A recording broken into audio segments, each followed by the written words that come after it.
A few weeks back, the CAQ's youth wing proposed that we bring a culture of civility back into classrooms. Ideas like using the more formal vous instead of tu, mandatory uniforms, and these ideas and more, they were received very well by the Premier, François Legault, and the Education Minister, Bernard Drinville. They say they're going to listen to the youth wing and do something about it. But do we really have a problem with a culture of civility or not having a culture of civility in our schools? Catherine Hogan's with us, high school teacher at Westwood Senior High in Hudson. Catherine, welcome back to the show. Thanks, Elias. It's great to speak with you. Let me ask you this, right? And again, this idea did not come from the old fogies. It came from the youth wing of the CAQ, some people who were just years removed from high school. What'd you think when you heard their proposals? I think it's interesting. I think we've certainly seen a change in the culture in schools over the last few years. I thought it was very interesting that it came from the students or kids themselves. So I think there is some validity to starting to look at changing the culture that's happening in our classroom.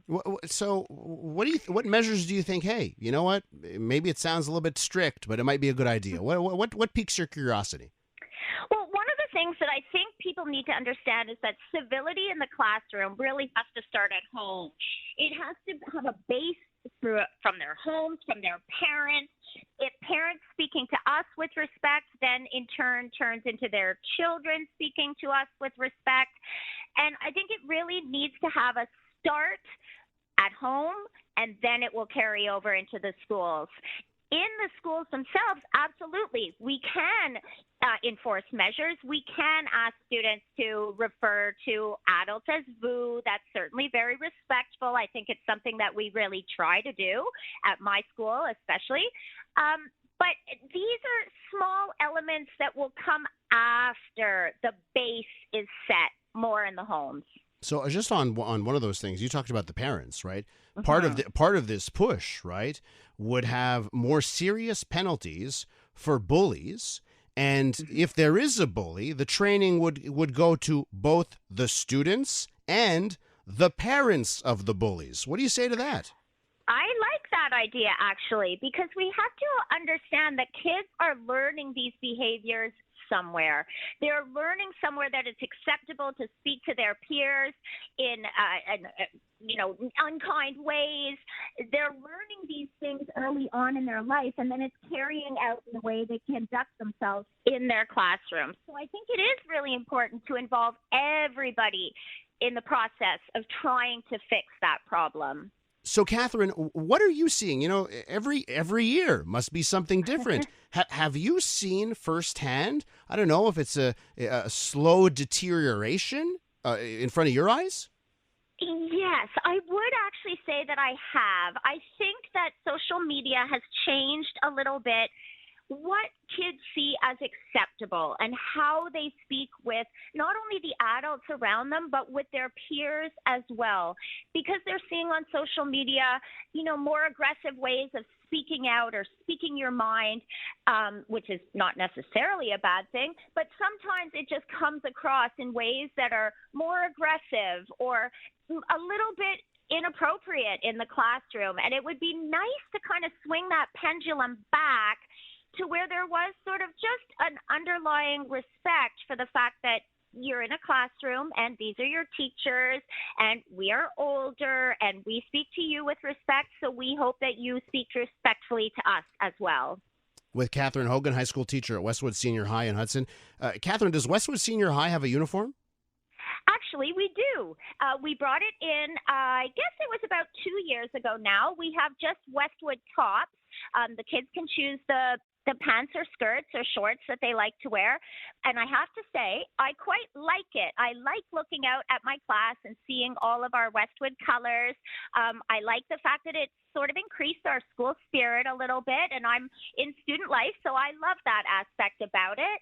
I think it's easy for the kids. And safety-wise, it is helpful for us because we can see right away if somebody is on our campus that shouldn't be. There's been a lot of talk, Catherine, that perhaps what's happening in the classrooms is leading to an exodus of teachers.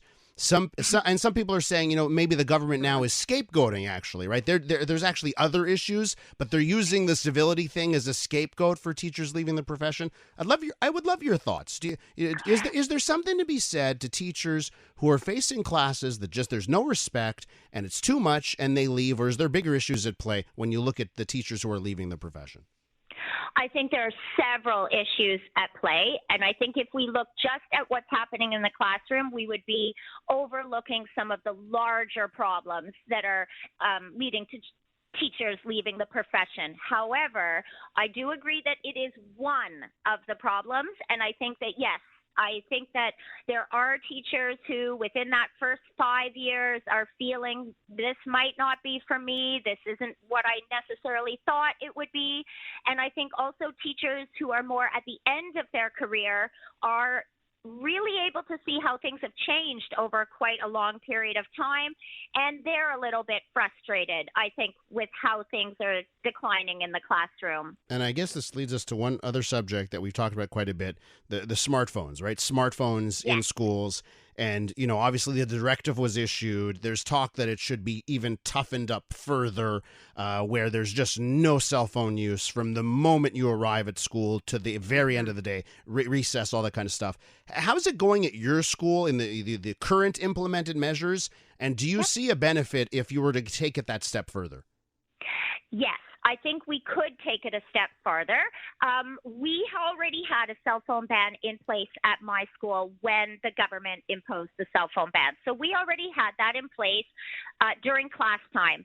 I find this year it is going quite well. I'm not seeing cell phones coming out very often, and I have not had to put one on my desk yet this year that I've seen, students pulling out. So I think it is working.